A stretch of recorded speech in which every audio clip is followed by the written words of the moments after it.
as you know, winding its way through the Senate and the House. In fact, I think it's now basically there.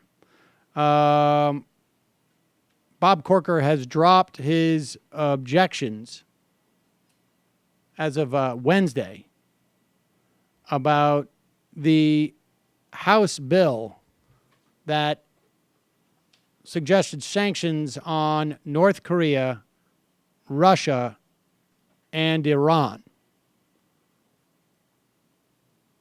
The Senate will look to approve the House version, but Corker wanted the House leaders to consider and pass enhancements to the North Korea language.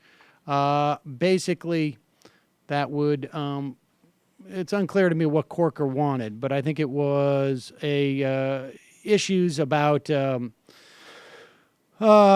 just how aggressive, I guess, we would be with North Korea. The Iran stuff, again, is, sort of meaningless because they want sanctions to be imposed not just unilaterally, and the rest of the world is just not going to go with it. The big issue in this Russia sanctions is that the president would not be able to unilaterally repeal these sanctions. There's a chance that President Obama will veto it. It appears, with the support that it has now, that it's Trump's president. President Trump will veto it, sending it back to the House and Senate for a veto override. But here is Anthony Scaramucci suggesting why President Trump might veto it. Right now, he may decide to veto the sanctions and be tougher on the Russians than the Congress. Oh, so you think that if he vetoes it, it's because he wants something tougher than what they have in the sanctions bill? He may sign this. He may sign the sanctions exactly the way they are, or he may veto the sanctions and negotiate an even tougher deal against the Russians. He has a counterintuitive, counter-punching personality that, let me tell you, I was in Youngstown, Ohio with him.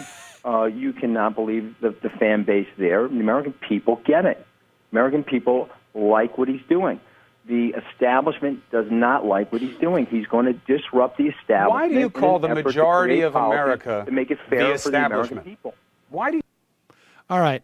Putting aside Chris Cuomo missing sort of a really important aspect of what Scaramucci has suggested, if Donald Trump wanted to make those Russian sanctions tougher on Russia, all he would have to do at this point is come out and say, I'd like to see tougher sanctions on Russia, and begin negotiating before the bill is passed.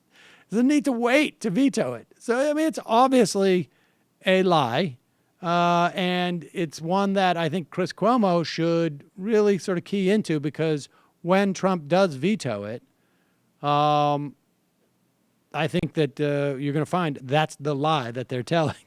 The weird part will be then the Senate and the House will just say, like, okay. And then he'll have to sign that one. But I also think they're going to be able to override his veto. So that was Scaramucci. Scaramouche, Scaramouche. Good God. It's only been, what, now, 36 hours since he took the job? Yeah, what the Yeah, he's taking it by storm. Yeah, well, this is the way you got to go in there. Hi, folks. Sam Seder here. We still need your help on our Patreon page. YouTube ads have come back, but not nearly as much as we had before. So if you can help us out, any little bit helps. Head over to our Patreon page right at this URL, and you'll help us keep helping you by making videos